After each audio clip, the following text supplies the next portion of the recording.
Welcome, welcome Chavaya friends. Come have a seat, hello.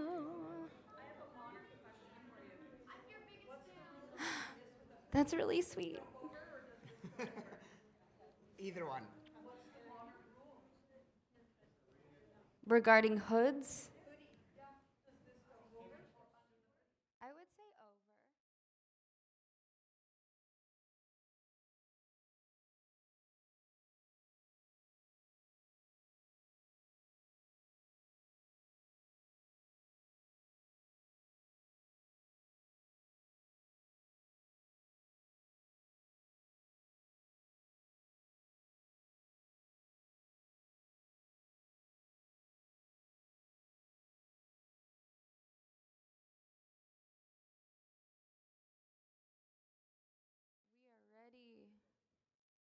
We are ready to go. Hello. Shabbat Shalom, everybody. Boker Tov. So nice to see all of you this morning. We will begin our Shachri Shel Shabbat, our morning service on page 186 with Modeh Ani. Modeh ani lefanecha, melech chai v'kayam,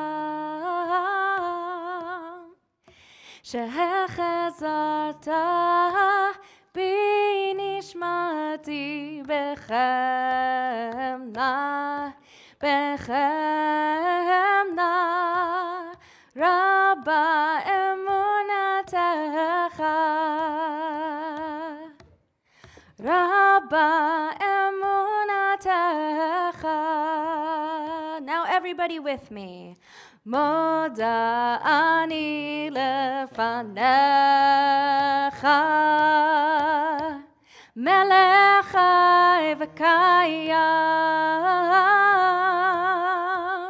שהחזרת בי נשמתי בחמלה, בחמלה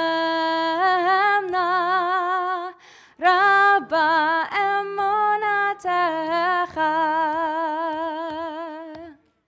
רבה אמונתך. We turn to page 192, focusing on how beautiful this community with all of its friendships are. Ma tovo lecha Yaakov, mishkanatecha Yisrael, v'ani barov chastecha, v'obeitecha shtachabel hecha katshecha biratecha, Adonai hafti ma'on beiteka makon mishkan kevodecha, v'ani ashtachava v'echre, evrecha lefnei Adonai osi, v'ani tefilati lecha Adonai et ratzon, Elohim berov chastecha, aneni be'emet yishacha. We turn to page 194 for Asher Yatzar. Please join me in English. Praise to you, Adonai our God, sovereign of the universe, who formed the human body with skill, creating the body's many pathways and openings. It is well known before your throne of glory that if one of them be wrongly opened or closed, it would be impossible to endure and stand before you. Blessed are you, Adonai, who heals all flesh, working wondrously. Baruch atah Adonai, Rofe chol basar umafli la'asot. Amen. We turn to 196 for Elohai Nishama. Elohai neshama shenatata bi teorahi. Elohai neshama shenatata bi teorahi.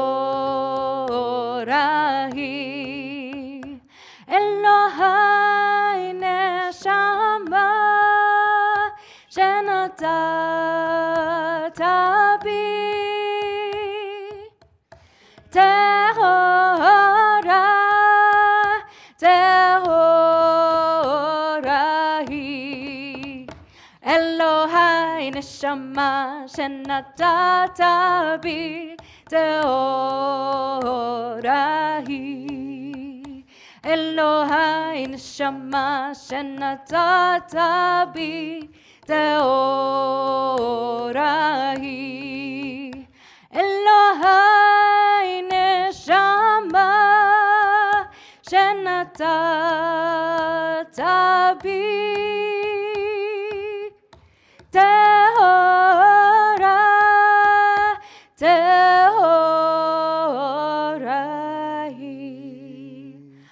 offer thanks to you, Adonai, my God, and God of my ancestors, source of all creation, sovereign of all souls. Praised are you, Adonai, in whose hand is every living soul and the breath of humankind.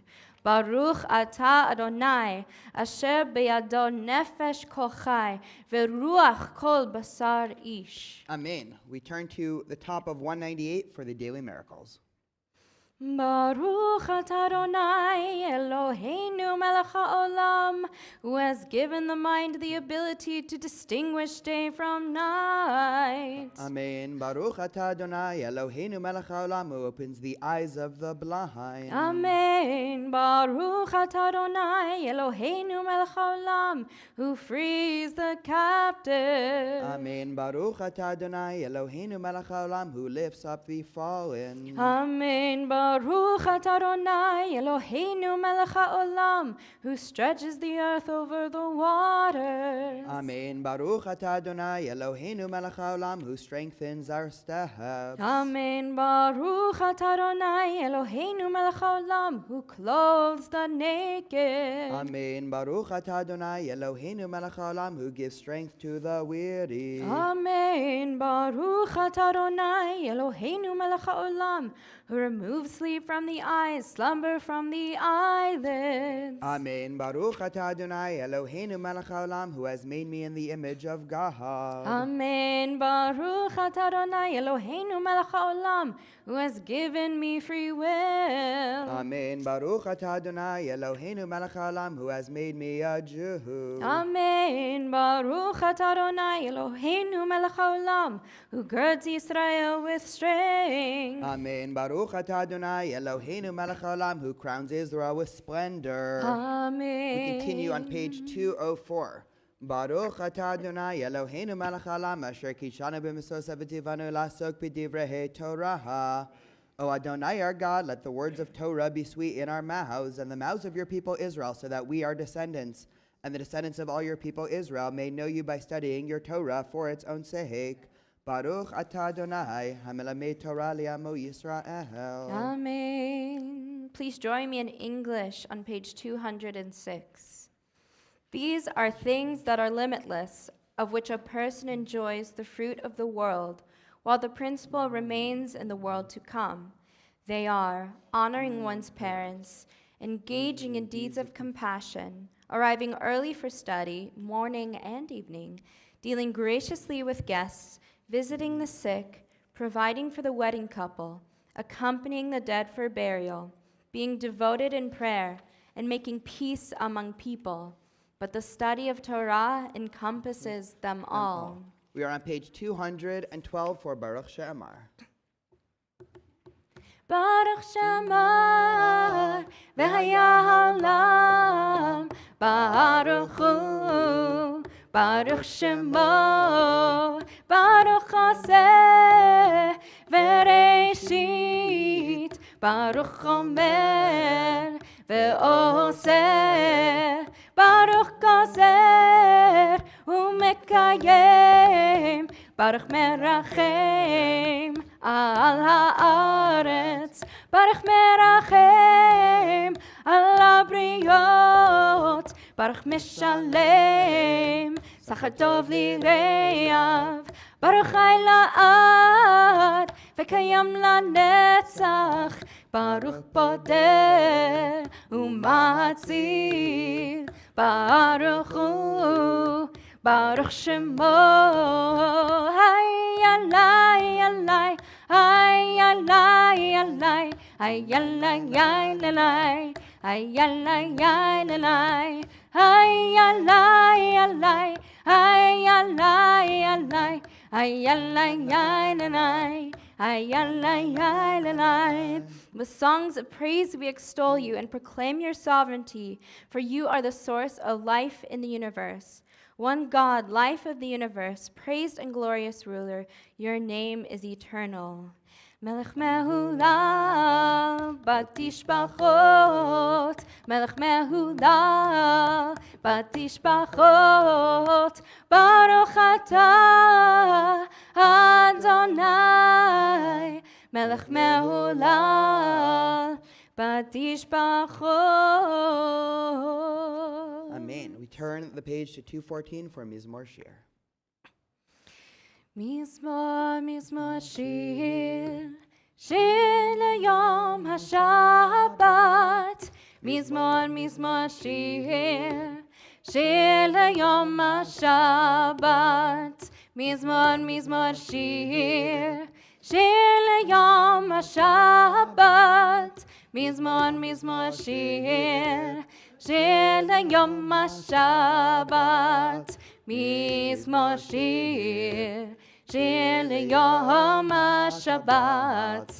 מזמור שיר, שיר ליום השבת. מזמור, מזמור שיר, שיר ליום השבת. מזמור, מזמור שיר, שיר ליום השבת. We look to the top of page 215 for Ashrei.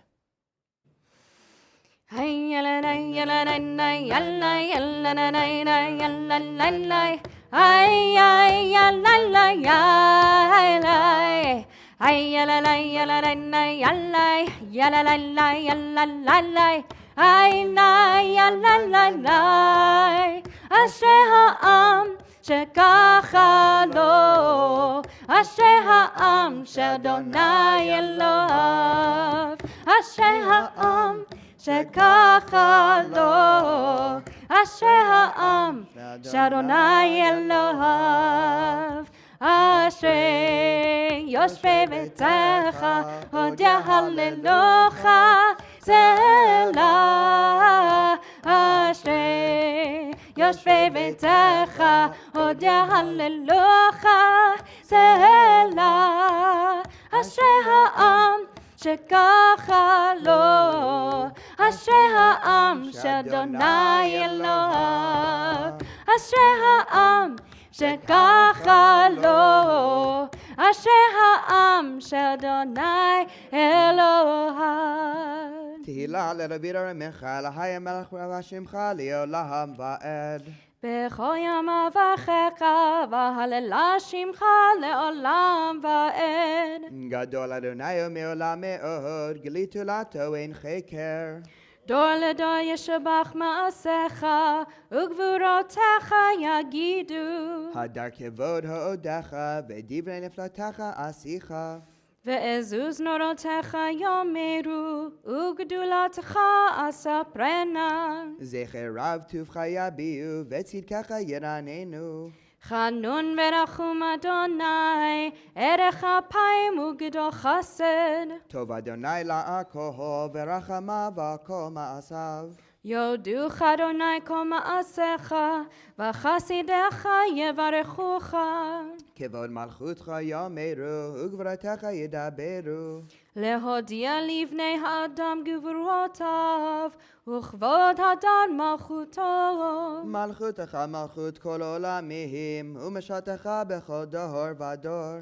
סומך אדוני לכל הנופלים, וזוקף לכל הכפופים. הנה כה אליך יסברו, ואתה נותן להם את אכלם בעיתו. פותח את ידיך, ומשביע לך חי רצון. צדיק אדוני בכל דרכיו, וחסיד בכל מעשיו. קרוב אדוני לכל קוראיו, לכל אשר יקראוהו באמת. רצון יראיו יעשה, ואת שבתם ישמע ויושיעם. שומע אדוני את כל אוהביו, ואת כל רשעים ישמיד. תהילת אדוני ידבר פיו, ויברך כל בשר שם קדשו לעולם ועד. ואנחנו נברך יה, מעתה ועד עולם. Hallelujah. We're on the top of page 218.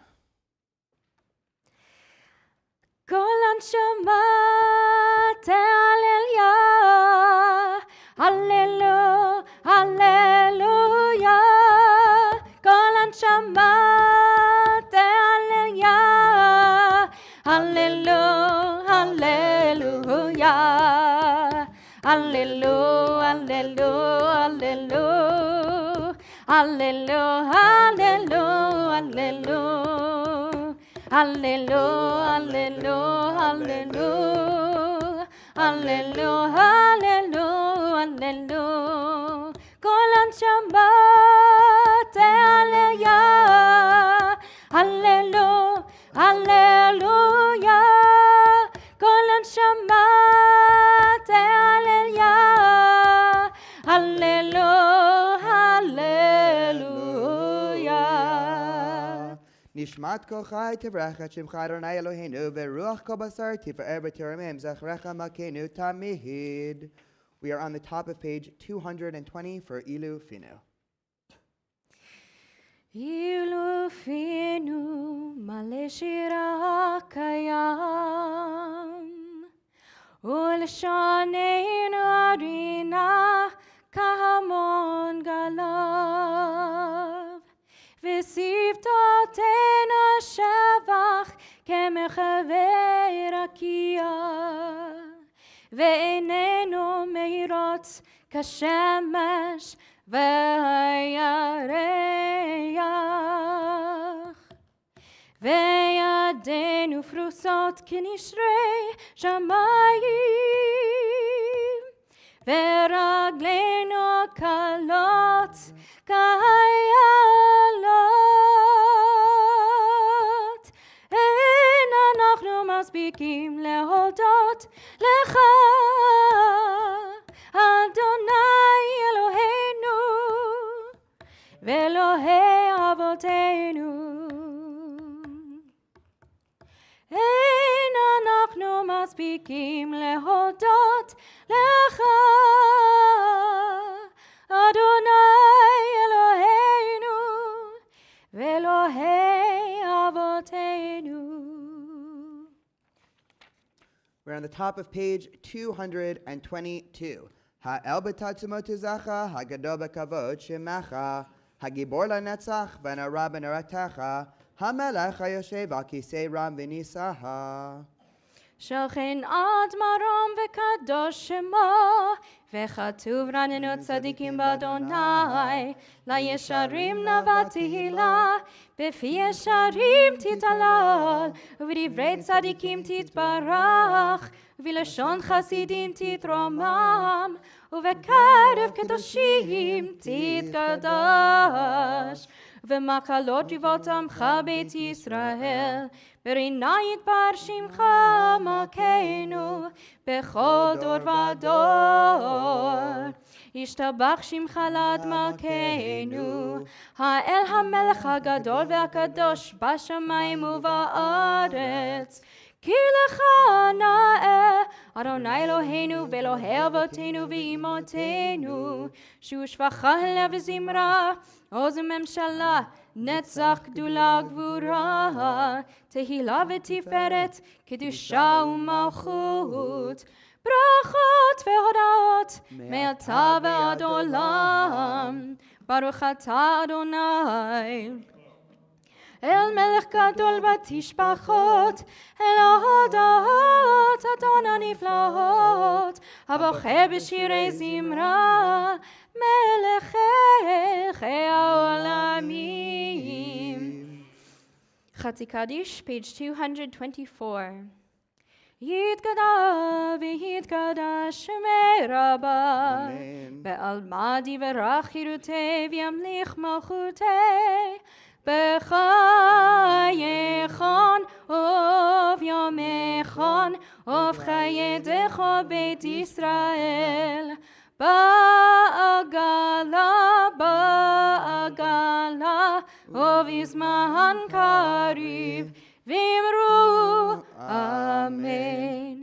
יהי שמי רבה מברך לעולם ולעלמי עלמיה. יתברך, יתברך וישתבח, ויתפאר ויתרומם ויתנשא, ויתהדר ויתעלה, ויתהלל שמי דקדושה בריחו. לעילה מן כל ברכתה ושירתה, תושבחתה ונחמתה, דמירן בהלמה, ואמרו אמן. rise for Baruch Hu on page 226. Baruch Hu et Adonai Hamevorach Baruch Adonai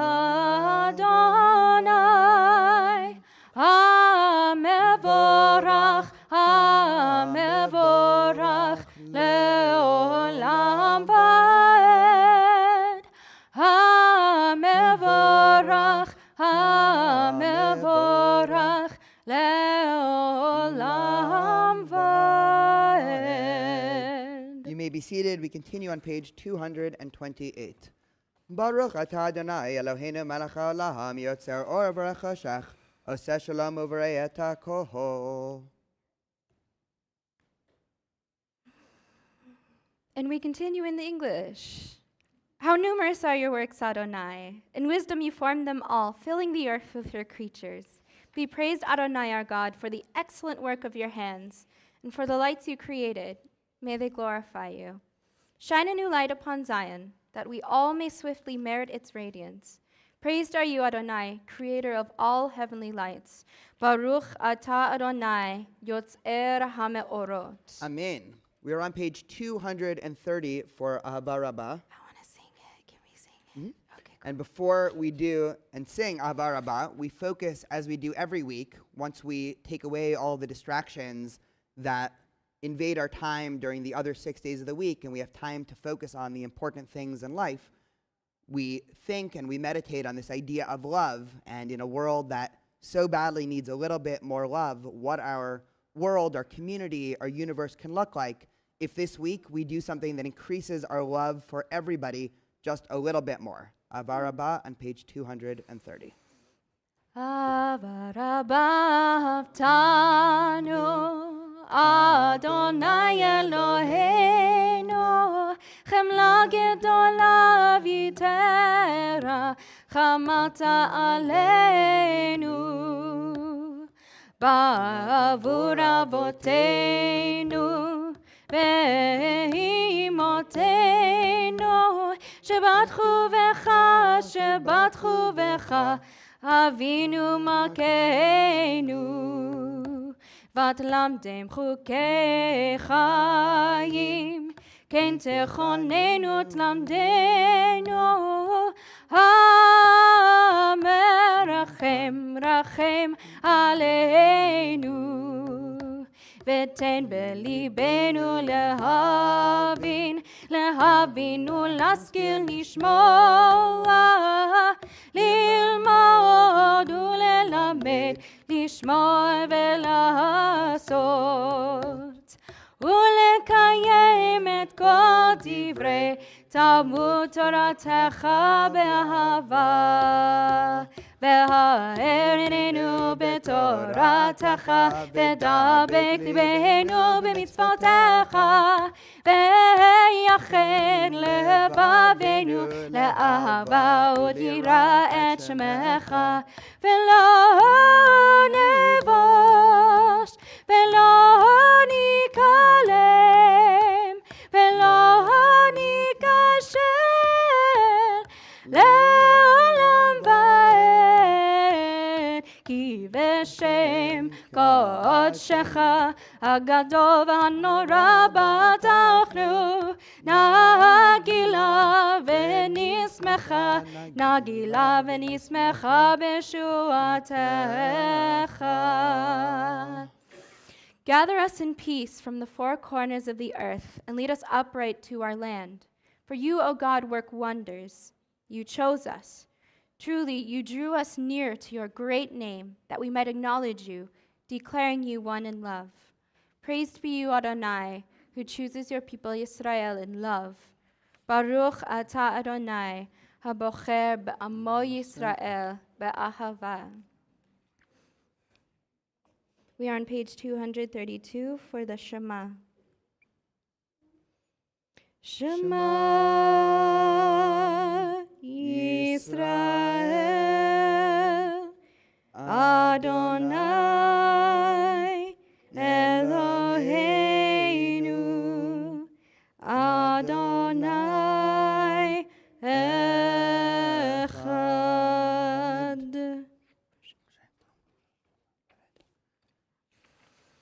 We continue on page 234. ואהבת את אדוני אלוהיך בכל לבבך ובכל נפשך ובכל מאודך, והיו הדברים האלה אשר אנוכי מצווך היום על לבביך, ושיננתם לבניך ודיברת בם בשבתך בביתך ובלכתך בדרך ובשוכבך ובקומך, וקשרתם לאות על ידך, והיו לטוטפות בין עיניך, וכתבתם על מזוזות ביתך ובשעריך. Please join me in English in the middle of page 236. Adonai said to Moses as follows, "Speak to the Israelite people and instruct them to make for themselves fringes on the corners of their garments throughout the ages. Let them attach a cord of blue to the fringe at each corner. That shall be your fringe. Look at it and recall all the commandments of Adonai and observe them, so you do not follow your heart and eyes in your lustful urge. למען תזכרו ועשיתם את כל מצוותי, והייתם קדושים לאלוהיכם. אני אדוני אלוהיכם, אשר הוצאתי אתכם מארץ מצרים, להיות לכם לאלוהים. אני אדוני אלוהיכם, אמת. Adonai Elohechem Emet.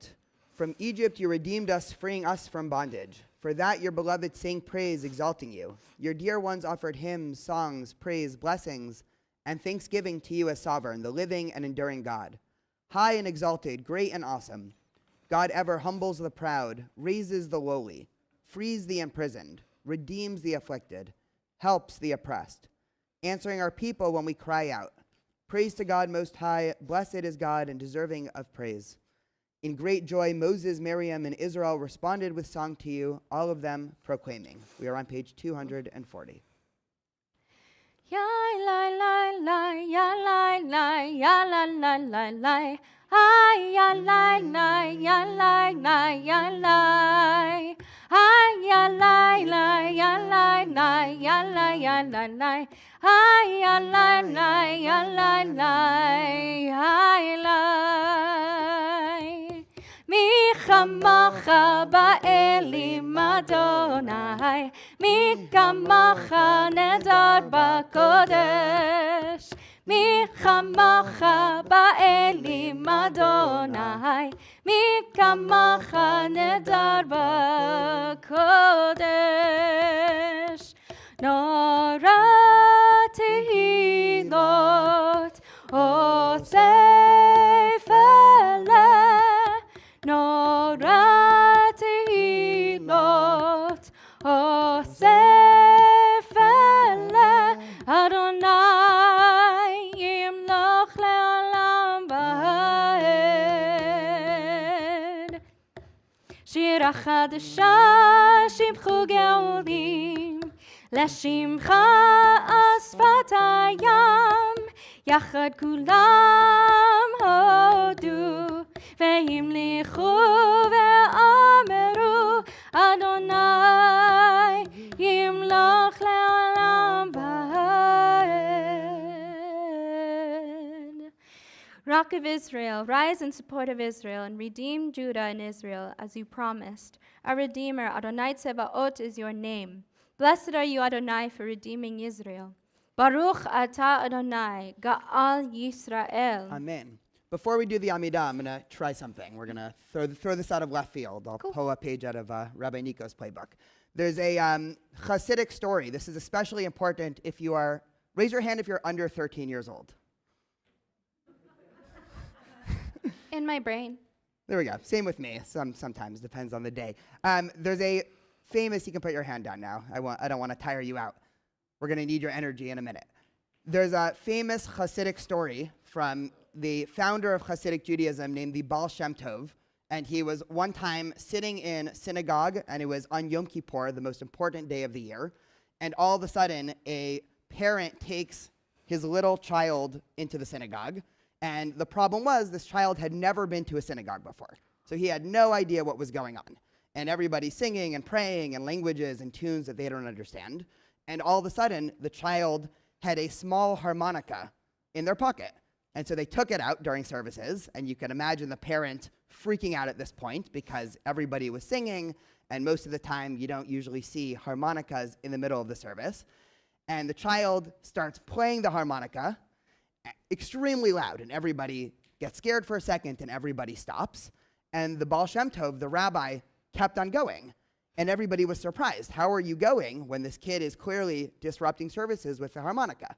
And the Baal Shem Tov keeps on praying and goes. And services end. And of course, the second services end, everybody runs to the front and asks him, why did you keep going when there was this loud noise interrupting services? And the Baal Shem Tov says, well, let me tell you.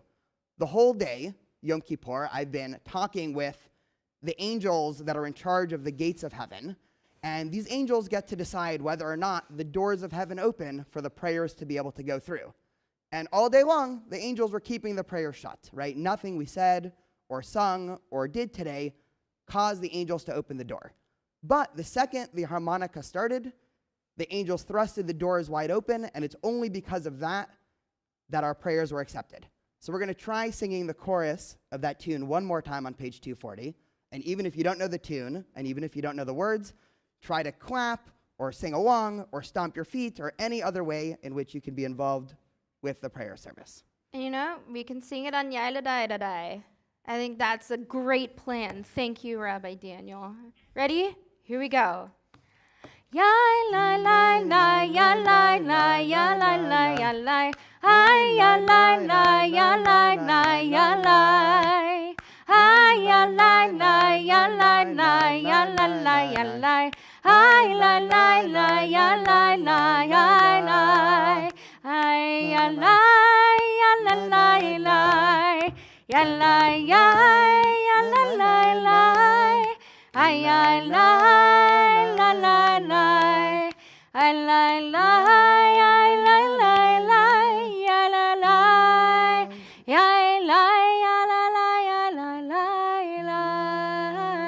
yaila. Thank you, everybody. We turn to page... It's, what? Prayer is way more beautiful and meaningful when we hear each other. It makes it such a, sparkly, shiny experience. So please, whatever comes out of your mouth, that is prayer. So please share it with us. We turn to page 242, and we rise for the Amidah. Adonai sefatai tiftach ufi yagid tehilatecha. Adonai, open up my lips, that my mouth may declare your praise. Baruch atah Adonai, Eloheinu ve'Elohei avotenu ve'imotenu, Elohei Avraham, Elohei Yitzchak, ve'Elohei Yaakov, Elohei Sarah, Elohei Rivka, Elohei Rachel, ve'Elohei Leah, Ha'el Hagadol, Hagibor ve'Hanora, El Elyon, Gomel Chasadim Tovim, ve'Koneh HaKol, ve'Zocher Chasdei Avot ve'Imahot, u'mevii geula livnei bneihem, למען שמו באהבה, מלך עוזר ומושיע ומגן, ברוך אתה אדוני, מגן אברהם בעזרת שרה. אתה גיבור לעולם אדוני, מחיי מתים אתה רב להושיע. משיב הרוח ומוריד הגשם, מחכה חיים בחסד, מחיה הכל ברחמים רבים, סומך נופלים ורופא חולים, ומתיר אסורים, ומקיים אמונתו לשני עפר. מי כמוך בעל גבורות, ומידו מלך, מלך ממית ומחיה, ומצמיח ישועה. ונאמן אתה לחיות מתים, ברוך אתה אדוני, מחיי המתים. אמן. נקדש את שמך בעולם, כשם שמקדישים אותו בשמי מרום, ככתוב על יד נביאך, וקרא זה אל זה ואמר, קדוש, קדוש, קדוש, אדוני צבאות, מלוך על הארץ, כבודו.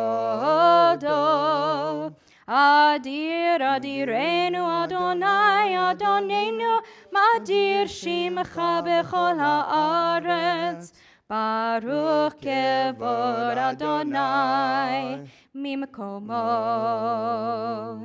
אחד הוא אלוהינו, הוא אבינו, הוא מלכנו, הוא מושיענו והוא ישמיענו, ברחמיו לעיני כל חי. אני אדוני אלוהיכם, ימלוך אדוני לעולם, אלוהי ציון לדור ודור. הללויה. לדור ודור נגיד גודלך, ולנצח נצחים קדושתך נקדיש, ושבחך אלוהינו מפינו לא ימוש לעולם ועד. ברוך אתה אדוני האל הקדוש. We continue silently.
We are on the bottom of page 260 for Ose Shalom.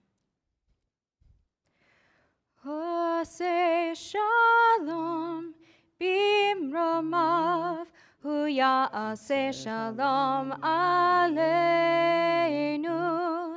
ve'al kol Yisrael, ve'imeru amen. Ose Shalom bimromav,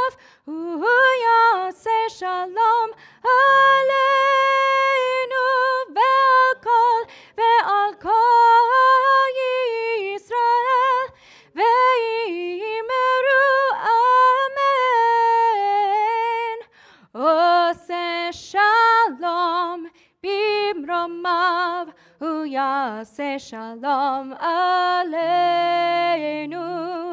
ועל כל ישראל ואמרו Amen.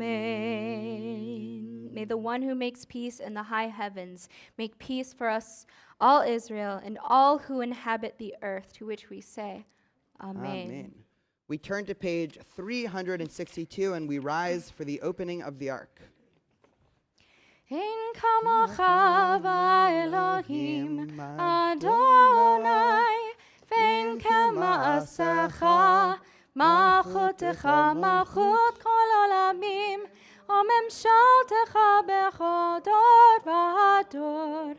Adonai melech, Adonai malach, Adonai yimlach le'olam va'ed. Adonai hoslev moyitein, Adonai yevarech et amo v'shalom.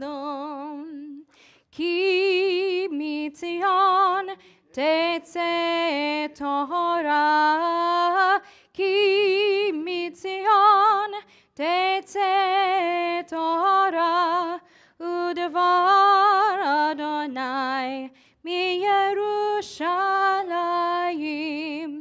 Baruch shenatan Torah, Torah, Baruch shenatan Torah, Torah, le'amo Yisrael b'kedushato. Shema Yisrael, Adonai Eloheinu, Adonai Echad. Echad Eloheinu, Gadol Adonenu, Kadosh Shemo. Gadlul Adonai iti, uneromema Shema yachdav. Ay alay, yalalalay, ay alalay, yalalay, ay alay, ay lalalay, ay alalay, yalalay, ay alalay, yalalay, ay alalay, yalalay, ay alalay, yalalay. Ay la la la la la la, ay la la la la la la, ay la la la la la la, ay la la la la la la, ay la la la la la la, ya la la la, ya la la la, ya la la la la, ya la la la, ay ya la la, ya la la la, ya la la ya la ya la ya la la, ay ya la. Ya la la la la, ay ya la la la, ya la la la, ay ya la, ya la la la la la, ay ya la la la, ya la la. You may be seated. Shabbat Shalom. Welcome to everybody joining us this morning on Zoom, in person, on YouTube, and Facebook. So just as a little bit of a background before we do some Torah study this morning, Rabbi Yisrael Salanter, who was the founder of what we now know to be the Musar movement in Judaism, famously used to say about Torah, Judaism, but also religion in general, that there are times when religion is supposed to comfort and simplify, and there are times when religion is supposed to confound and confuse. So this Torah study this morning will probably fall into the latter. And what I want to do is explore a very complex issue that we are right in the middle of in our weekly Parshiot. We are now in Parsha Vayetze, which is the second out of 3 portions in our Torah that deal with the wider narrative of Jacob. But every time we're dealing with Jacob, we actually have to also look across and deal with, I'll say, his twin brother, his literary foil, Esav. And the wider analysis of Esav throughout the Torah and throughout both biblical and rabbinic literature is both fascinating and extremely confusing at the same time. And so I thought I'd take a couple of minutes this morning and go through at least a very surface level deep dive into the biblical character of Esav. And if nothing else, if this couple of minutes of Torah study inspires a lot of people leaving feeling absolutely confused and in search of further study, we'll have done our job this morning. Aiden, can we project some sources up onto the board? Perfect. I have no idea how they do that. Okay, so starting already in last week's Torah portion, this is going to be the review of the biography of both Jacob and Esav that you always wanted but never knew you needed. So we start off already with something that's extremely vague and enigmatic because Apologies, it's a little too zoomed. can we back zoom out a little bit? Just a skosh so we can see all the words? Hey! Perfect, thank you. So already we start off with something that's extremely vague and enigmatic because Rivka, their mother, of course, we know the background of the story.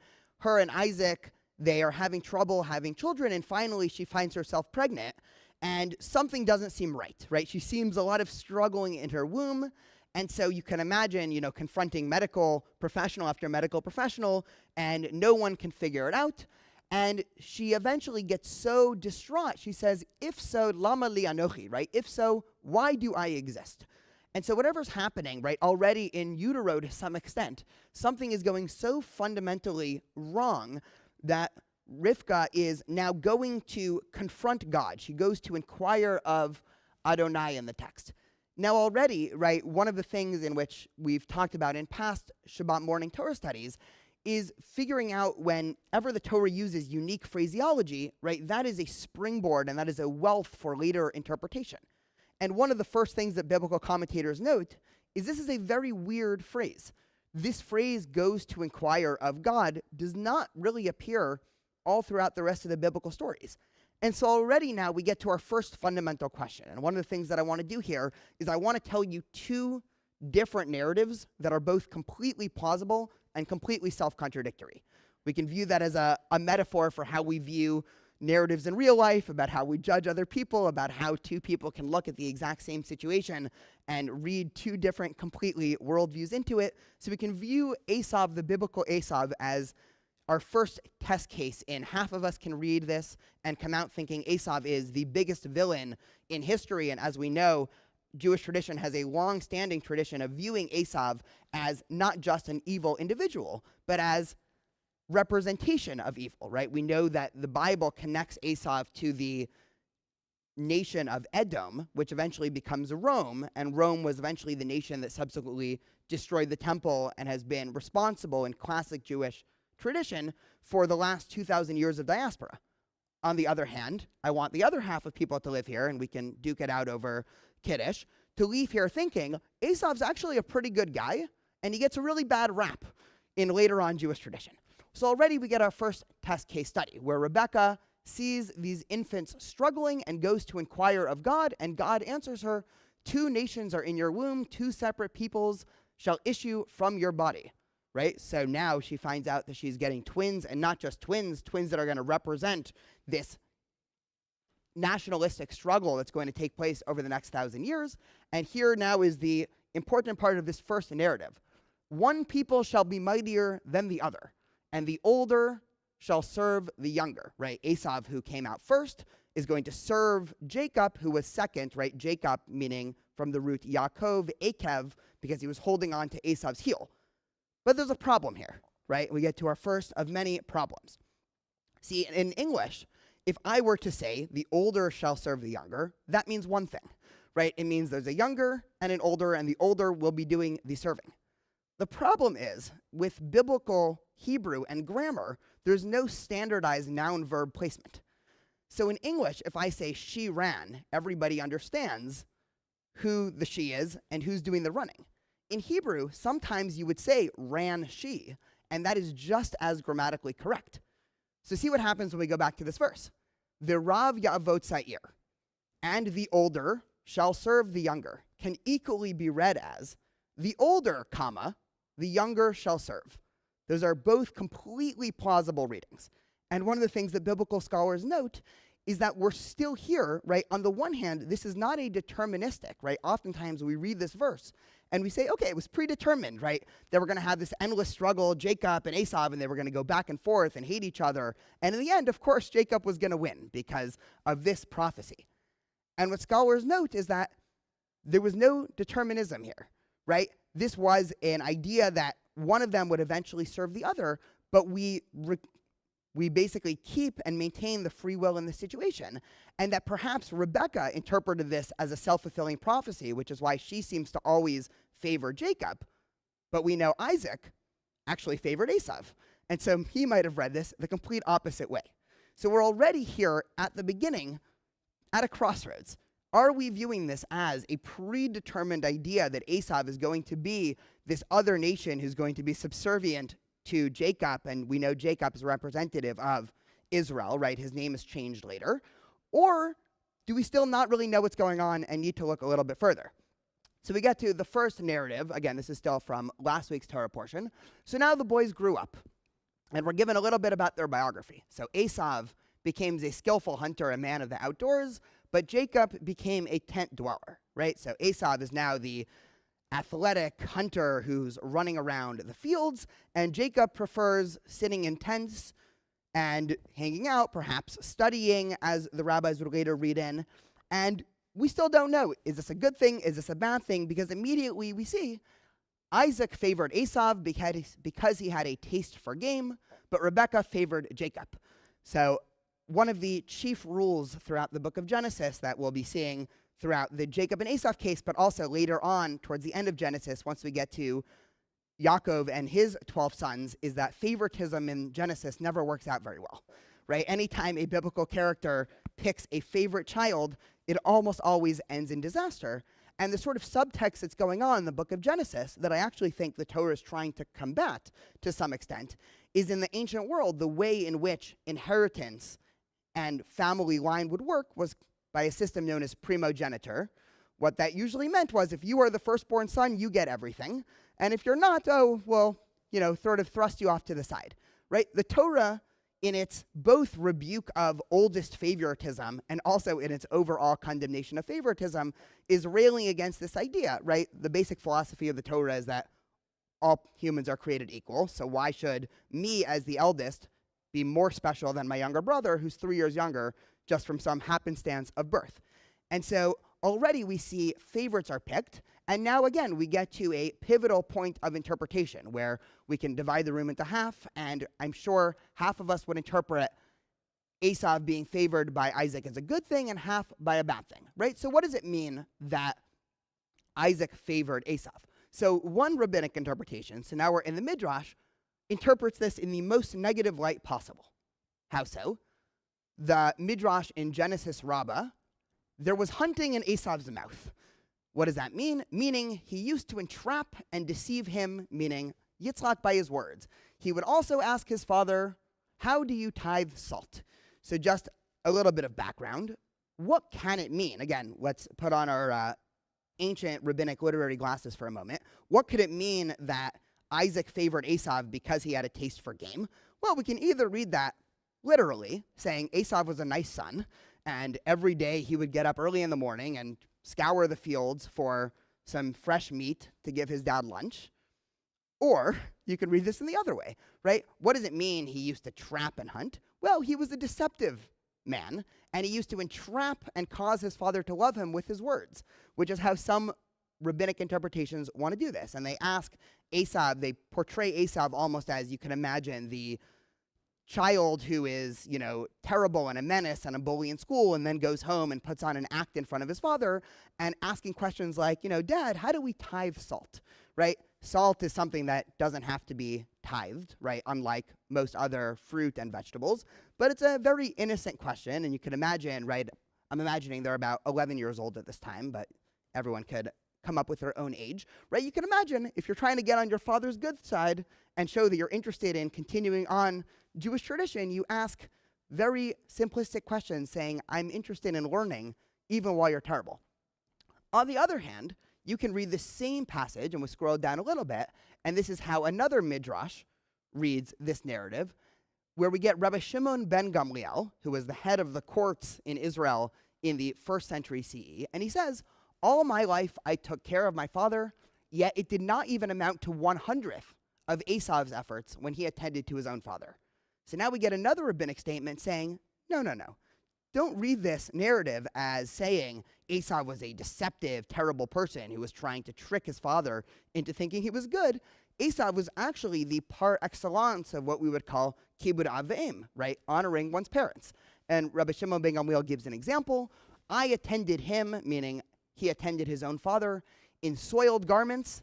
And when I went out to the marketplace, I went with clean clothes, meaning when I was going to work and when I was going to shop for the weekend, I would always make sure to shower and make sure I'm wearing nice clothing, because who wants to be caught out in public looking like they've just come from running around and cooking and in the gym all day? But when I would go home and I would have lunch with my father, I wouldn't take care to change my clothes.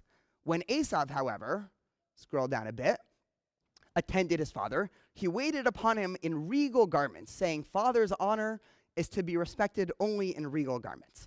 So we get this other portrayal of Esav, again, a person who, from a very surface view and a sort of traditional Jewish view, is this terrible menace who's just there to cause harm, seen as almost the epitome of learning a lesson, right? He was so great that he teaches us how to properly honor one's parents. Let's go to 2 or 3 more just case studies here, and then we could conclude and hopefully have left people a little bit hungry to go further. So we get to our next famous story here. Jacob was cooking a stew, and Esav comes in from the field famished. And this is the narrative, by the way, that is directly after us realizing and learning that Esav is the one who's hunting for his father. So again, 2 ways to view this. If Esav truly is a person who's caring for his father and every day gets up to make sure that there's food on the table, this narrative starts in a very different light, right? Imagine reading it this way. Once Jacob was cooking a stew, and Esav comes in from the field, and I'll add my own commentary, working all day to put food on the table for his family. And Esav said to Jacob, right, it was probably an unsuccessful hunt, as we know happened in the ancient world, and he says, give me some of that red stuff to gulp down, right? Jacob is cooking a nice lentil stew, for I am famished. And then the Torah's commentary says that's why he was named Edom. Edom, of course, is both Rome and also red in Hebrew. Jacob says, first sell me your birthright, right? So now we get to the pinnacle part of the story when Jacob says, you know what? You want some soup? Give me your birthright, right? You were firstborn. I want to be firstborn now. I want to get all the blessings that, again, coincide in the ancient world with being the firstborn, right? The Bachor. Esav says, I am at the point of death. So of what use is my birthright to me? Now, again, we can see where we're going with this. Is this a hyperbolic statement or is this literal, right? Is this a person who's just so obsessed with food and materialism and doesn't take into account the future that says, yeah, you know, who cares about all this birthright and blessing nonsense? I'm hungry, right? I only care about now.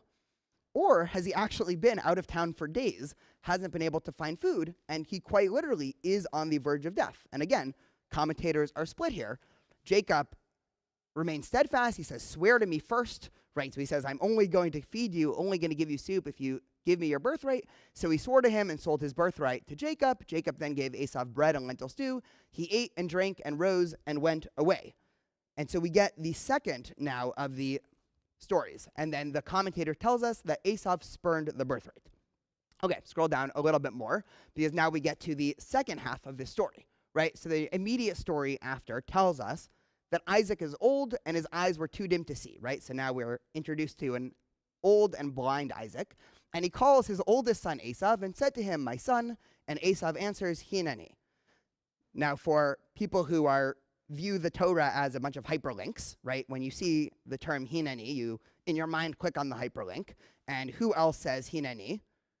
Of course, Avraham, when God is asking him in Genesis 22 to take his son up onto Mount Moriah, right? There's other uses of Hineni, But almost always, whenever Hineni is used in the Torah, it's in an amazingly positive light. It is, I am at your service, here I am, my entire entity and being is here ready to do whatever you need. And so again, we get 1 point on the Esav as a good person scale. And he says, here I am. And just to summarize the story, right, of course, Esav is told to go out and hunt.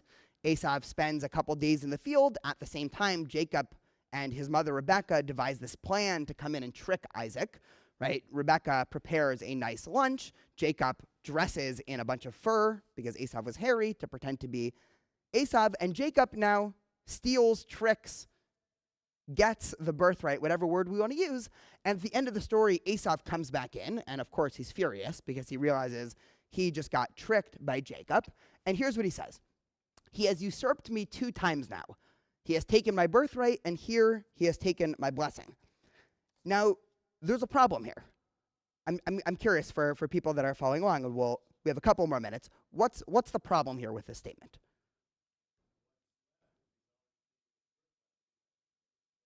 Exactly, right? The blessing and birthright, up until now, were presumably the same thing. Esav, in Esav's mind, maybe they're different. So maybe Esav, one, didn't realize that by selling the birthright, he was selling the blessing. There's actually another issue here, which again, if we had all day, and if people want to pursue this line of thinking more, find me at lunch. But if we analyze the biblical words, the biblical word for firstborn is bachor. The biblical word for blessing is barach. Same letters. The only difference between bachor and barach is the resh and chaf are switched. And so a lot of commentators note this and say, well, the word for firstborn and the word for blessing are almost identical. Some scholars even try to connect this to the etymology of the reason why in Hebrew firstborn is called bachor is because it was a blessing to be first. And so there's this idea that maybe they were the same thing, maybe they're different. But again, we see Esav seeming shocked here, right? He didn't seem to realize exactly what they were doing. We're going to do two more stories, and then we'll conclude here. This will be a sort of speed round. So the other interesting aspect of Esav's life, and just to add some more confusion, there's a lot of parts of specifically Genesis that I usually in my head like to describe as the genealogical details that everybody skims past to get to the good stuff. I see a lot of people shaking their head. But actually the genealogy throughout the entirety of the Tanakh actually provides us with both a wealth of information, and also it's a wealth for midrashic interpretation. And so one of the things in one of these chapters that, again, is probably the skim through this really quickly to get to the good stuff part, is we learn about Esav's wife-taking. And so first, in Genesis 26, we learn that when Esav was 40 years old, he took wife to Judith, daughter of Beri the Hittite, and Basmouth, daughter of Elon the Hittite. And they were a source of bitterness to Isaac and Rebekah. So we learn another detail about Esav throughout his biography, which is he took 2 Hittite wives. The Hittites, of course, were an ancient tribe in the land of Canaan, and the parents didn't really like them. So what does Esav do? 2 chapters later, in Genesis 28, Esav realizes that the Canaanite woman displeased his father Isaac. So Esav went to Ishmael, right, his uncle, and took another wife, in addition to the wives he had. Machalat, daughter of Ishmael, son of Abraham, sister of Nabot. The word, or the name Machalat, right? Let's throw this out there. We can test how many people are paying attention. What does the word Machalat sound like? So Malach, what were you saying? Board game. Which board game? Ah, there we go. Forgive, right? From which root? Limchol, right? If we remember back to high holidays, they seem like a million years ago, but we say machal a lot, right? Salach lanu, machal lanu, v'kaper lanu, right? Please forgive us, please, right? So machal, mem chet lamed, is the word in Hebrew for forgive. And so, of course, the rabbis take note of this. And we scroll down a little bit more, and we get to a midrash. And the Talmud says, why was her name Machalat, right? Forgiveness. It says why her name was Basmouth. Rather, it comes to teach that all his sins were forgiven. And so the rabbis read this as a idea that Esav realized that his wives were a source of trouble for his parents, and he says, okay, I need to change what I'm doing. He marries a woman whose name is Forgiveness, right? The rabbis are obviously reading this as a metaphor for he realized what he was doing was upsetting, and now reaches out to get forgiveness. And according to at least a couple statements in the Talmud and the Midrash, he receives complete forgiveness. And so now we get to, of course, the crux of the story, and I'll just summarize a lot of this and not read it. The last story that has to do with Jacob and Esav is twofold, right? This actually happens in next week's Parsha, so we can have a sneak peek in preparation for next week. One of the most famous stories with Jacob is all of a sudden, right, this week's Torah portion, Vayetze, actually begins once Jacob runs away because a furious Esav, after realizing he was tricked, is coming after to try to kill him. And Jacob says, you know what, I better run away. And so our Torah portion starts off, Vayetze Yaakov me Beersheba, right? Jacob is running away from Beersheba, right? And he goes to another place called Haran, and then he meets Lavan, and then the whole story with the wives and Rachel and Leah.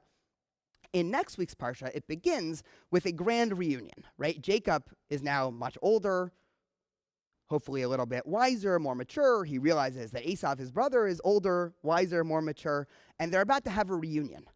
And it seems like Jacob, understandably, is afraid for this reunion, right? He hasn't seen his brother in decades, and the last time he met his brother, he tricked him, stole his blessing, and Esav said, I'm going to kill you. And so Jacob is understandably afraid. He tries to run away, right? He crosses the Yavok River at night, and all of a sudden he meets a vague entity, right? Is it an angel? Is it a person? Is it God? And we get this long story where it says Jacob was left alone and a figure wrestled with him until the break of dawn. This angel sees that he cannot prevail against him, so he hits Jacob's hips at its socket. So the socket of the hip was strained, as he wrestled with him. Then now Jacob's talking to this angel. Then he says, let me go, for dawn is breaking. But Jacob says, I will not let you go until you bless me, right? So Jacob, again, seeming like he wants blessings. Said he to him, what is your name? He says, I'm Jacob. He says, your name shall no longer be Jacob, but Israel, for you have striven with beings divine and human as prevailed. And Jacob says again, but please tell me your name. And he says, you can't ask my name. And he took leave of him here. So Jacob says, this place is called Peniel, right? Peniel literally means in Hebrew, face of God, for I have seen a divine being face to face, yet my life had been preserved. So this narrative happens, and this narrative is the source of endless confusion and also depth, right? It's extremely interesting. What does it mean to wrestle with God? What does it mean to wrestle with oneself, especially if we're afraid of something that's coming up? But when compared to actually what happens next, this story is read in a fascinating new light, because the story right after is the reunion between Jacob and Esav. And just a little bit of background to where this starts off. When Jacob and Esav see each other, Jacob is obviously terrified, and he's dividing his camps into multiple people. He's telling half his family, okay, you stay back in case he attacks us, at least you can escape. We know Esav at this point has a massive following. He has 400 armed men with him. But the second they see each other, they embrace and hug and kiss and cry, and all seems good. And then, all of a sudden, Jacob starts to offer his brother offerings. And he says, here, take this cattle, take these servants, take this gold. And Esav says, I have enough, my brother. Let what you have remain yours. But Jacob says, no, I pray you, if you would do me this favor, accept from me this gift. For to see your face is like seeing the face of God, and you have received me favorably. Now, two things about this. One, does anyone want to guess the Hebrew word that's used in this verse for gift? It's not matana, right? Matana is usually how you would say gift in Hebrew. Does anyone want to throw out a guess? That's the question. The question is what the word is in Hebrew. Bless in this. Bless. Or both bless or gift. So yes, because I accidentally said bless. Yes. So the word that the Torah actually uses here when Jacob is saying, accept from me this gift, is take berchati, take my blessing. And so you can read this as Jacob coming to Esav, saying, you know what, I was wrong. Take my blessing back, because now I understand seeing your face is like the face of God. How would he know? Because he was just wrestling with the face of God. Now, this is the only time in the entirety of the Torah where another human being is described as having the face of God, right? This is not something we tend to say. But again, it all highlights this story where if we now go a little bit further, right, Jacob is now begging his brother to accept. Please accept my present which has been brought to you, for God has favored me and I have plenty. And when he urged him, he accepted. And so Jacob says, no, please take this blessing. Please take this birthright, whatever blessing he's offering him, right? It's still a little bit vague. And Esau finally says, you know what? I'll take the blessing. And here's how the story lets off, right? We end with how I always imagine if you were writing a TV show, right? This would be the last episode of the last season, and it would be up to the interpreter to figure out what happens next.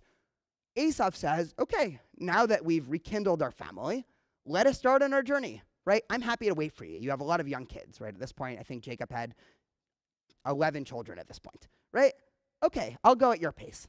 But Jacob says, my Lord knows that the children are frail, and the flocks and the herds which are nursing are a care to me. If they are driven hard in a single day, all the flocks will die. So Jacob's saying, you know what? You and your 400 men, you guys can probably cover ground pretty quickly, right? We're a large group here. We're a large family. We have strollers and all these nursing cattle. We're going to be a while. You go up ahead. Scroll down a little bit.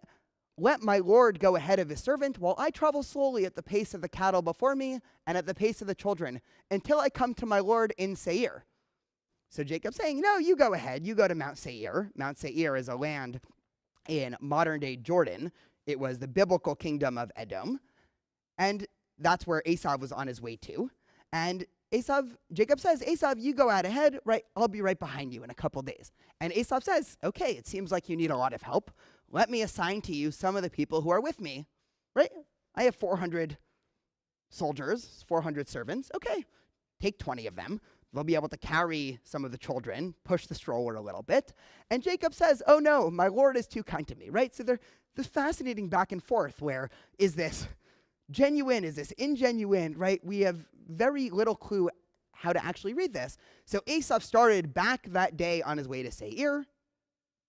But what did Jacob do? But Jacob journeyed on to Sukkot, the opposite direction of Seir, and built a house for himself and settled there and made stalls for his cattle, and that is why the place is called Sukkot. Jacob never joins his brother. He tells his brother he's going to be on the way with him, and for the last time, again, Jacob has a double meaning, right? Ekev in Hebrew means heel, but le'akev or le'akov can also mean to trick. And we see over and over again with Jacob's story, right? It's a story of him continuously tricking his brother, right, in multiple ways. Whether or not this trickery was for a greater good, right, that's, again, for the commentators to understand. But for one final time, Esau is tricked. He goes off to Seir, and as the narrative unfolds, he then develops into a big nation that then historically is at war with Israel. This is a fascinating origin story, right, just now completely taking a step back. Because from one point of view, the clash of nations between Israel and Rome, and again, Edom becomes a synonym for Rome. Rome becomes also a synonym for all the anti-Semitism, say, Jews have faced in the last 2,000 years. When medieval Jewish writers were writing, say, about all of the horrors of the Crusades, they said, this is the nation of Edom doing it to us. So on the one hand, we can read this entire story as an inevitable clash of nations from the beginning. Or on the other hand, we can view this as almost a tragedy, right? Things could have played out differently, and we can read multiple inflection points in the story where the attempt to prejudge someone or another group of people in a negative light led to a situation where, okay, now you have these two nations that are bordering each other that have good historic reason not to like each other. So again, like I said, some Torah studies are meant to simplify and comfort. Others are meant to confuse and complexify. If anybody does want to talk about this more, this actually happens to be one of the longest papers I wrote in grad school. There's a 20-page paper that I wrote on this topic sitting over there. Before you get too excited, I got an A-, so maybe take everything I said with a little bit of a grain of salt. But Shabbat Shalom, and I would be more than happy to continue this discussion with anyone and everyone.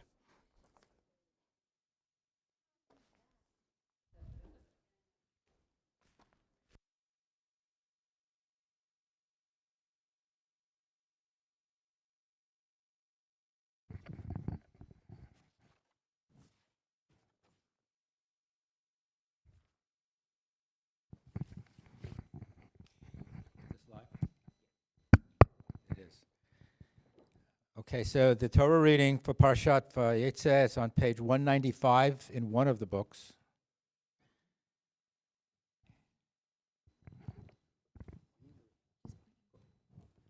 It's Vayetze Yaakov. Further.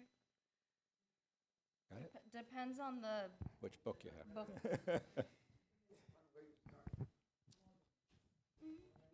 Right at the beginning. Right. Yamdu, Aliyah Harishon, Hadar Bat Shlomo Verivka, Evelyn Bell, and Michael Ben Rachamil Venacha, Michael Bell. And reading will be Gabrielle Newman.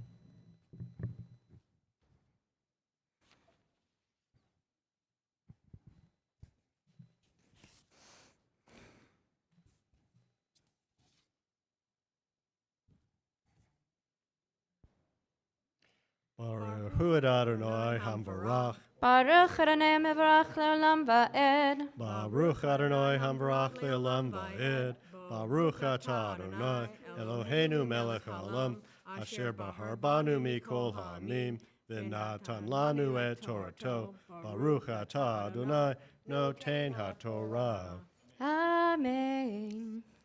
Vayetze Yaakov mi be'er shava, vayelech harana, vayivga b'makom, vayalen sham kiva hashemesh, vayikach me'avnei hamakom, vayasem mera'ashotav, vayishkav b'makom hahu.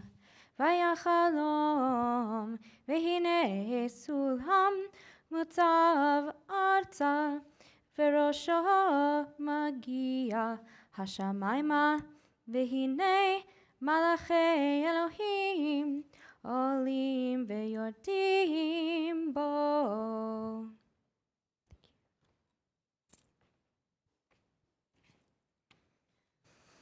Baruch atah Adonai Eloheinu melech haolam asher natan lanu Torat emet v'chayei olam nata betochenu.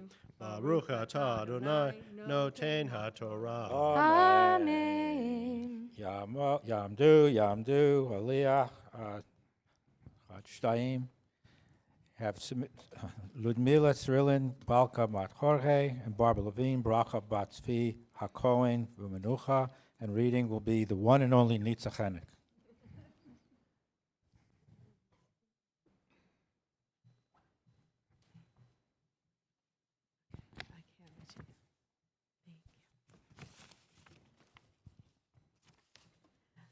Baruch et Adonai Hamvarach. Baruch Adonai mevarach le'olam va'ed. Baruch Adonai Hamvarach le'olam va'ed. Baruch atah Adonai Eloheinu melech haolam asher bakar banu mikol hamim v'natan lanu et Torato.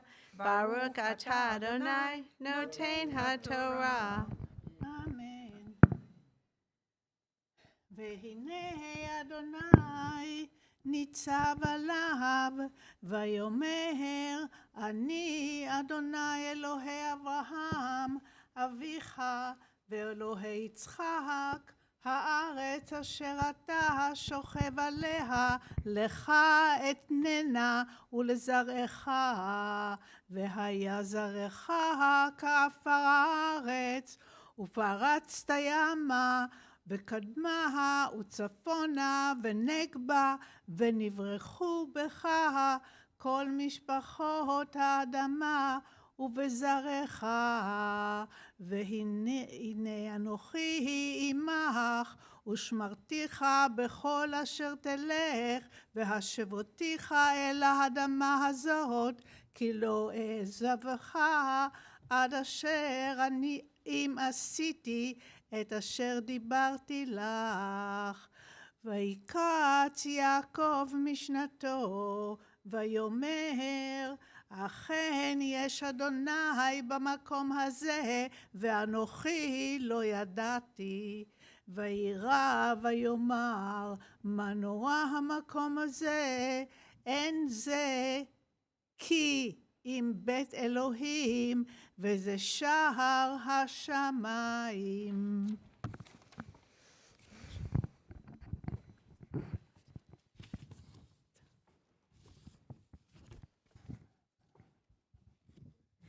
Baruch atah Adonai Eloheinu melech haolam asher natan lanu Torat emet V'chayo olam nata b'tochenu. Baruch atah Adonai noten haTorah. Amen. Amen. Yamdu Aliyah Shlishi.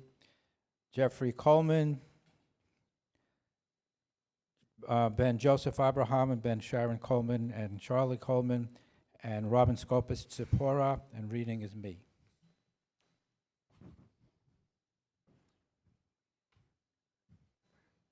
Of course. We'll count us in. 1, 2, 3. Baruch hu et Adonai hamevorach. Baruch Adonai Amvarach Li'olam Va'ed. Sorry. Baruch Adonai hamevorach leolam va'ed. Baruch atah Adonai Eloheinu melech haolam asher bachar banu mikol ha'amim v'natan lanu et torato. Baruch atah Adonai noten haTorah. Amen. Vayishkem Yaakov baboker, vayikach et haven asher sham ereshatav, vayashem ota mitzeva, vayitzok shemen al rosha. Vayikra et shem hamakom hahu beit el ve'ulam luz. Shem ha'ir liroshana, v'yidaber Yaakov neda lemor, im yeh Elohim amdi v'shamreni, v'derech ha'ne'azeh asher anochi cholech, v'noten li lechem le'echol, u'vegen lilbosh, v'shavto b'shalom el b'nei Avi v'haya Adonai li le'olichim v'ha'even hazot asher shamti ma'atzeva yeh beit Elohim v'kol asher titem li asher ashreinu lach. Baruch atah Adonai Eloheinu melech haolam asher natan lanu Torat emet v'chayei olam nata b'tochenu. Baruch atah Adonai noten haTorah. Amen. Yamod, Tzidel, Rivka, Bat Shmuel, V'Leah, Lila Pesner. Reading will be Steve Velasco, and also we'll be doing a Haftorah because his own bar mitzvah was just a couple of years ago. And we're inviting our guests to come and take a look at what the Torah looks like. And it's on, the Maftir is on page 205 in one of the books. Give me a Baruch second. et Adonai hambarah. Baruch Adonai Ambarach le'olam va'ed. Baruch Adonai hambarach le'olam va'ed. Baruch et Adonai Eloheinu melech olam. Asher b'krabanu mikol hamim v'eten lanu et torto. Baruch atah Adonai noten haTorah. Amen. Give me one more second. That's called a yad. Aha. Okay. Vayashkein Lavan. Yeah, you got it.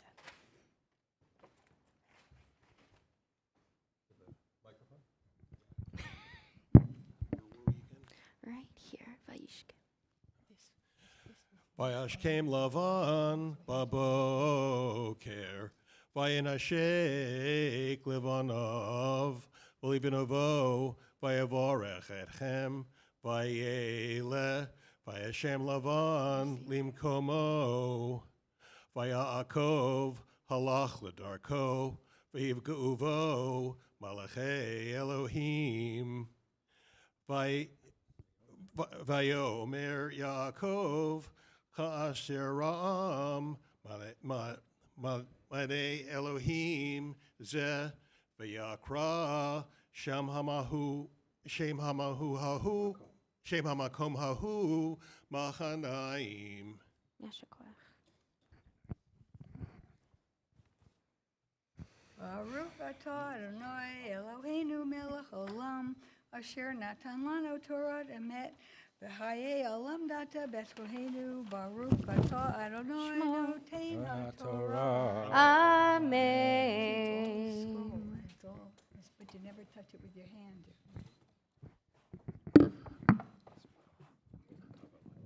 It's right here.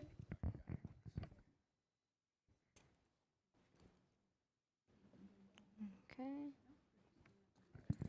And Misha Berach Shabbat. before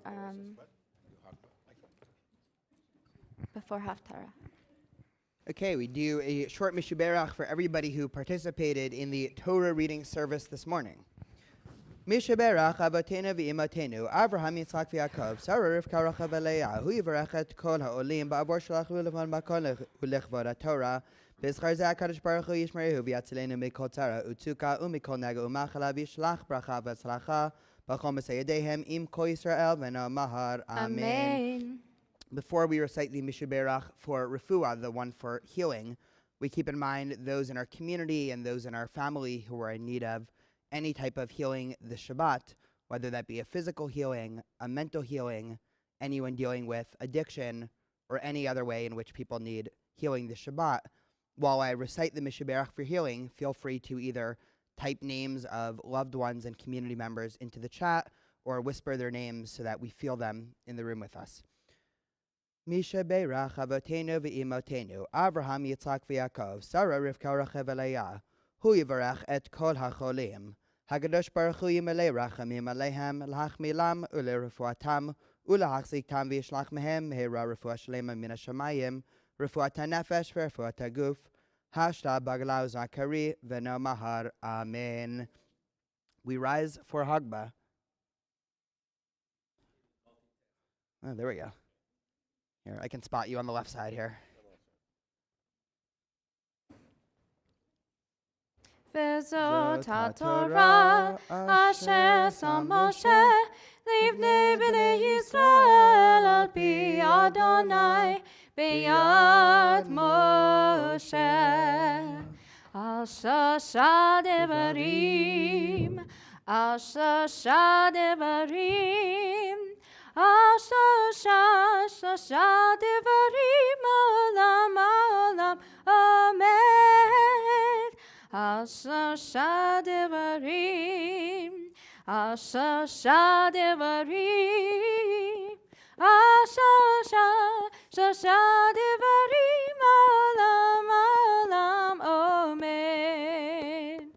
Al Torah ve'al avodah ve'al gemidut chasadim, al Torah ve'al avodah ve'al gemidot chasadim.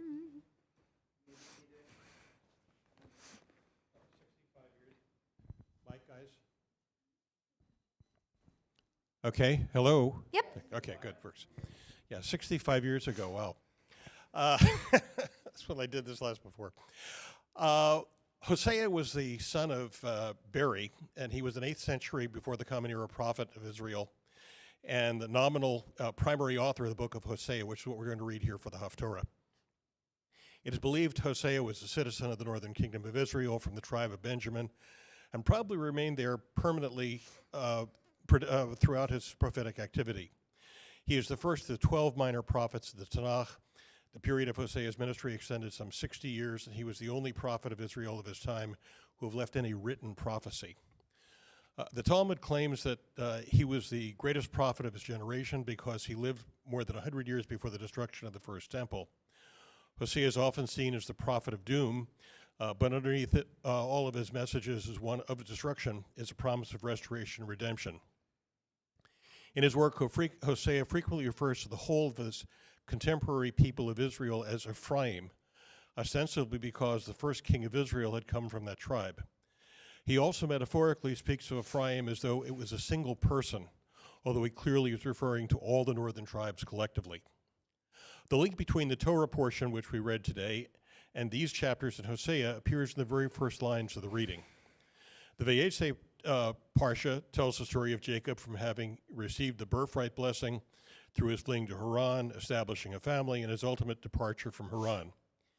Here in the Haftorah, we begin with the statement, Israel served for a wife, and for a wife he kept sheep.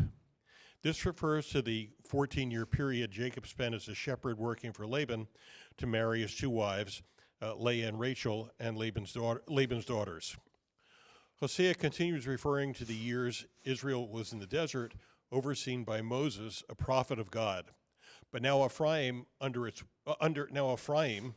essentially the northern tribes of Israel, under their wicked king Pekah, was caused bitter anger and blood guilt, so his sovereign, God, abandoned him. The remainder of the reading deals with Hosea's prophecy of the downfall of the northern kingdom, caught up in both their idol worship of Baal and associated guilt, which translates, depending upon who you're reading from, as grievous sexual offenses, and the political alliance King Pekah made with the king of Assyria to attack the southern kingdom of Judea. After King Pekah was killed, the northern kingdom stopped paying tribute to Assyria and tried to establish an alliance with Egypt. So 9 years later, this led to the reprisal of the Assyrians by attacking the kingdom of Israel and deporting its people, essentially completing Hosea's prophecy of God's destruction and judgment upon them. The first 6 lines of the Haftorah, which I'm about to chant, essentially provides the link between the Torah and Haftorah, and then lays out the basis for Hosea's prophecy of God's case against Ephraim, and why if they do not mend their ways, they'll be punished. Baruch atah Adonai Eloheinu melech olam, asher bachar b'nviim tovim, v'ratza b'divreihem hanemorin be'emet. Baruch atah Adonai habocher b'Torah u'Moshe avdo u'Yisrael amo u'v'nviei ha'emet v'tzedek. Vayivrach Yaakov sedei Aram vayavo Yisrael be'isha u'v'ishar shamar uvnavi He'elah Adonai es Yisrael mimitzrayim uvnavi nishmar chechis Ephraim tamurim v'damav alav yitosh v'her paso yoshiv lo Adonav kidaber Ephraim resei nasahu b'Yisrael v'yishcham babal v'yamot V'ata yosifu lachata, v'ya'asu lahem, masecha mikaspa kisfuno matzavim, ma'aseh harashim kulo, lahem heim omrim, sovchei adam, agalin yishakun. Lakein yehiyu kanan boker, v'chatal mashkim holech, komer v'yesoer migoren, uchashon me'aruba. Baruch atah Adonai Eloheinu melech olam, tzur kol ha'olamim, tzadik b'chol hadorot, ha'el ha'ne'eman, v'omer Yosef, v'hamdaber kayim, shechal devarav emet v'tzedek.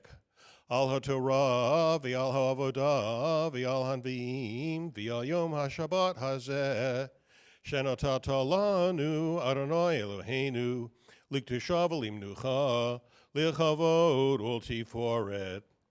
Al hakol Adonai Eloheinu anachnu modim lach umvorchim atah yitborach shimcha b'fi kol hai tamid li'olam va'ed. Baruch atah Adonai Mekadesh HaShabbat. Amen.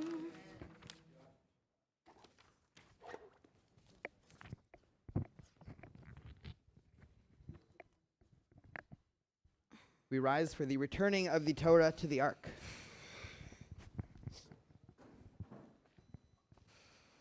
Etz chaim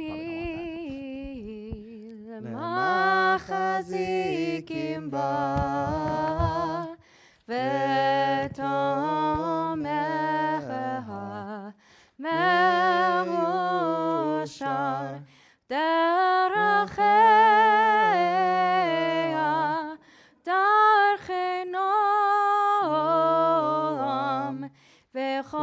נתיבותיה. שלום, השיבנו אדוני אליך ונשובה, חדש ימינו כקדם. And we remain standing for Aleinu on page 586. עלינו לשבח לאדון הכל, לתת גדולה ליוצר בראשית, שלא עשנו כגויי הארצות, ולא שמנו כמשפחות האדמה, שלא שם חלקנו כהם, וגור עלינו ככל המונם. ואנחנו קוראים ומשתחווים ומודים לפני מלך מלכי המלכים הקדוש ברוך הוא. ונאמר והיה אדוני מלך על כל הארץ ביום ההוא יהיה אדוני אחד ושמו אחד.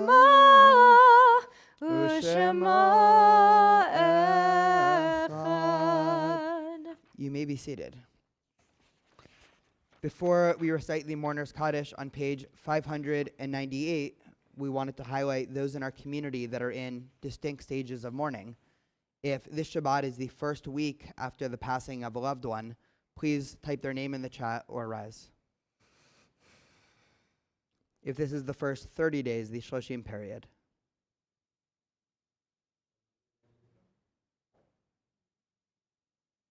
If this is the first year after the passing of a loved one. Remembering Jonathan Kaysen. And if you're commemorating a yard site this Shabbat.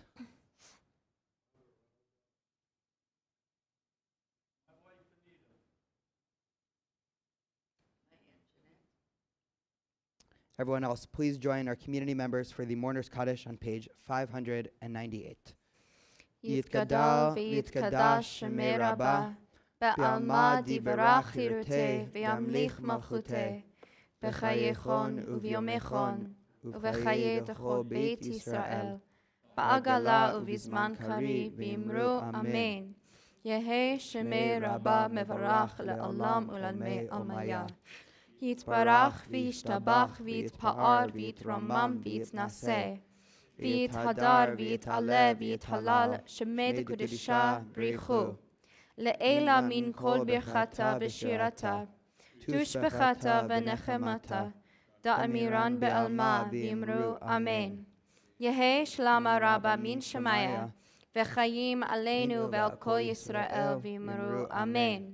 עושה שלום במרומיו, הוא יעשה שלום עלינו ועל כל ישראל ואמרו אמן. Amen. You may be seated. Before we conclude services for today, a couple of announcements. In 2 Shabbats, Friday night, starting at 5:15, we are going to be having a pre-Hanukkah extravaganza. That's going to start at 5:15 with dinner. There's going to be services at 6, and then the extravaganza part at 7. You can check the TBT websites or the TBT tidbits for all of that information.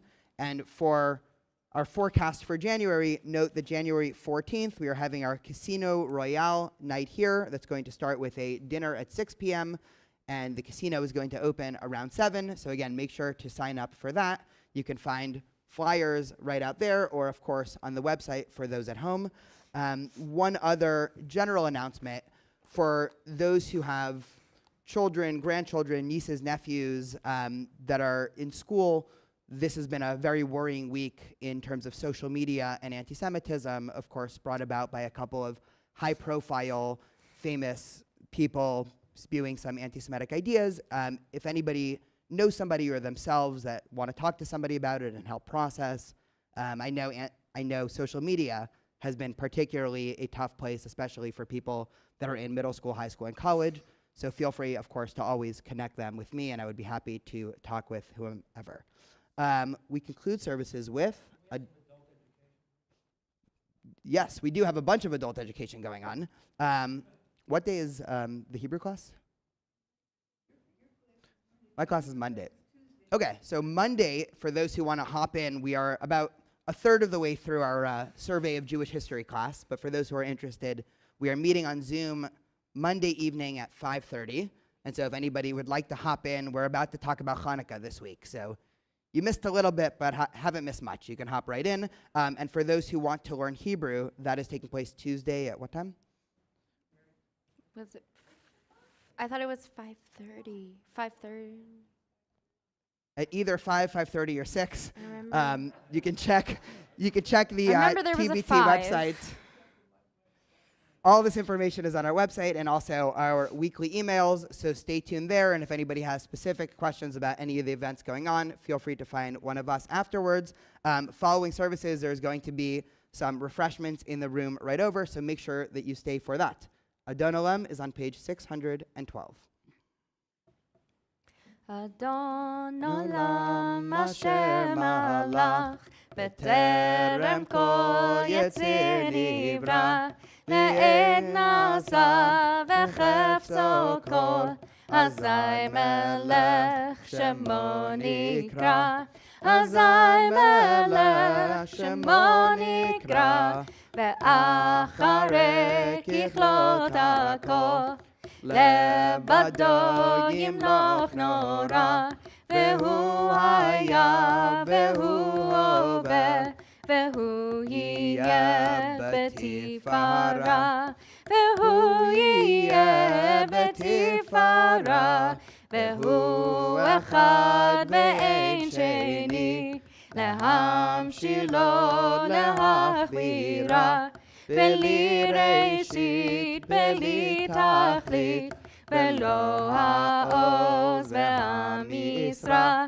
ולא העוז והמשרה, והוא אלי וחי גואלי, וצור חבלי בעת צרה, והוא ניסי ומנוסי, מנת כוסי ביום אקרא, מנת כוסי ביום אקרא, בידו אפקיר רוחי, בעת תשען ועירה, ועם רוחי גביעתי, אדוני לי ולא אירא, אדוני לי ולא אירא.